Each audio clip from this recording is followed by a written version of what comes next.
বিসমিল্লাহির রহমানির রহিম। এশিয়ান নারী ও শিশু অধিকার ফাউন্ডেশন কর্তৃক আয়োজিত এশিয়ান অ্যাওয়ার্ড 2025 অনুষ্ঠানের সম্মানিত সভাপতি, মঞ্চে উপস্থিত এশিয়ান নারী ও শিশু অধিকার ফাউন্ডেশনের অন্যান্য নেতৃবৃন্দ, আজকে সভার সম্মানিত প্রধান অতিথি, বিশেষ অতিথিবৃন্দ এবং বিভিন্ন উপস্থিত হতে পেরে খুবই ভালো লেগেছে। এই কারণে বাংলাদেশের জনগণ, বাংলাদেশ ভূখণ্ডের জলবায়ু বিষয় আমি দেখতে পেয়েছি যে অসংখ্য তরুণ বন্ধুদের বক্তব্য আমি শুনেছি। আমি মুখরিত হয়ে তাদের বক্তব্য শুনেছি। যে দেশ স্বাধীনতা আন্দোলনের পর থেকে তরুণ সম্প্রদায় সকল ক্ষেত্রে যে ভূমিকাটা রেখেছেন, বাংলাদেশের না, আজকের এই আন্তর্জাতিক জলবায়ু পরিবর্তনের প্রভাবের বিষয়েও আজকের আমাদের সমাজের তরুণদের এত সুন্দর চিন্তা চেতনা, এত সুন্দর পরিকল্পনা আমাকে আশঙ্কিত করেছে। যখনই আমরা বাংলাদেশের কোনো বিষয়ে ক্রান্তিকালে চলে যাই, ঠিক তখনই তরুণরা হাল ধরে আমাদেরকে একটি কাঙ্ক্ষিত লক্ষ্যে পৌঁছে দেয়। সেদিক থেকে খুবই ভালো লেগেছে যে এই জলবায়ু পরিবর্তনের বিষয় নিয়ে এত সুন্দর পরিকল্পনা তাদের মাঝে রয়েছে। আমার কাছে আরো ভালো লেগেছে আজকের এই প্রোগ্রামে, যেহেতু আমাকে বলা হয়েছিল যে জাস্ট 4টার দিকেই শুরু হবে, তাই আমি 4টার সময় উপস্থিত হয়েছি। তো ভালো লেগেছে। আমি দেখেছি যে ভোলা থেকে অসংখ্য সংগঠনের নেতৃবৃন্দ এই অনুষ্ঠানে এখানে উপস্থিত হয়েছেন। তাদের বক্তব্যে একটা বিষয় উঠে আসছিল যে বিচ্ছিন্ন দ্বীপ জেলা, এই বিচ্ছিন্ন দ্বীপ জেলাটা ভোলা, কিন্তু আসলে বাংলাদেশ থেকে বিচ্ছিন্ন বা অন্য কোনো কিছু নয়, এবং সেখানকার মানুষের যে চিন্তা চেতনা পরিবেশ নিয়ে, আমার কাছে সেটাও আমাকে আশঙ্কিত করেছে আগামী সুন্দর বাংলাদেশকে নিয়ে। আমার ভালো লেগেছে যে আজকে এই সংগঠন এত সুন্দর একটি আয়োজন এখানে করেছেন এবং বিভিন্ন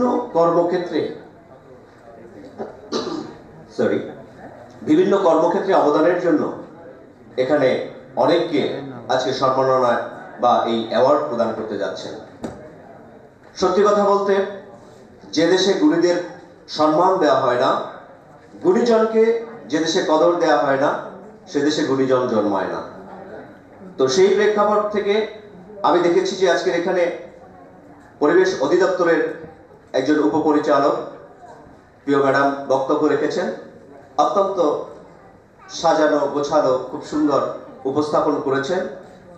কিন্তু যে সমস্ত সংগঠনগুলি সরকারি অনুদান ব্যতি রেখে, যে সমস্ত সামাজিক সংগঠনগুলি এই পরিবেশ সুরক্ষার জন্য, জলবায়ু পরিবর্তনের যে ক্ষতিকর প্রভাব থেকে বাংলাদেশকে রক্ষা করার জন্য কাজ করে থাকেন, আমার অনুরোধ থাকবে এই বাংলাদেশ পরিবেশ মন্ত্রণালয়ের অধীন তারা যেন অন্তত এই সমস্ত সংগঠনগুলিকে ন্যূনতম সহযোগিতা করেন এবং সবসময় তাদেরকে সাপোর্ট দিয়ে থাকেন।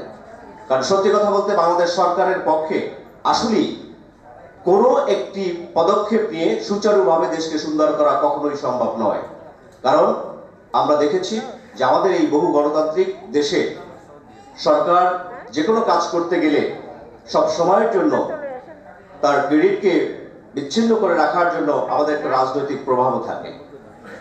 তো সেই জন্য আমি ধন্যবাদ জানাতে চাই যারা আজকের এই মহতী অনুষ্ঠানে আমাকে বিশেষ অতিথি হিসেবে আমন্ত্রণ করেছেন এবং আমাকে বক্তব্য দেওয়ার সুযোগ করে দিয়েছেন।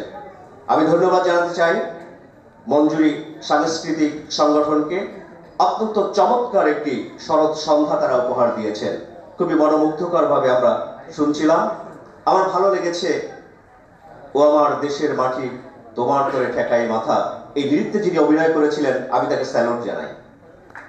আমি ধন্যবাদ জানাই যে এইখানে যে ছোট্ট তরুণ একটি ছেলে, যেহেতু আমার বয়স 45, আমি তাকে ছেলেই বলতে পারি, অসাধারণ চমৎকার ভাবে সে বংশীবাদকের কাজটা করেছেন। আমি তাকেও ধন্যবাদ জানাই।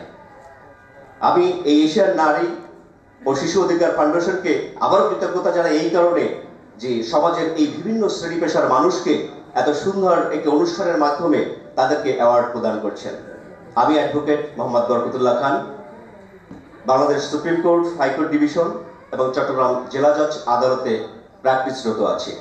আমি আজকের এখান থেকে আপনাদের যতগুলি সামাজিক সংগঠন এখানে অংশগ্রহণ করেছেন, এসেছেন, তাদের উদ্দেশ্যে শুধু একটি কথাই বলতে চাই, আপনাদের সংগঠনের সাথে জড়িত কোনো কর্মকর্তা, কর্মী, সাধারণ মানুষ যারা নিরপরাধ হিসাবে বিভিন্নভাবে হয়রানির শিকার হচ্ছেন, আমি অ্যাডভোকেট বরকতুল্লাহ খান আমার দ্য খান ল হাউস অ্যাসোসিয়েশনের পক্ষ থেকে তাদেরকে কমপ্লিটলি বিনা ফিতে, বিনা পয়সায় তাদেরকে আইনি সহায়তা দেওয়ার পক্ষে ব্যক্ত করছি। এখানে আমি বাহাবা নেওয়ার জন্য নয়, আমি দীর্ঘ 21 বছর এখন পর্যন্ত ন্যূনতম 300 আসামিকে বিনা টাকায় জামিন করিয়ে দিয়েছি, যারা বিভিন্ন কারণে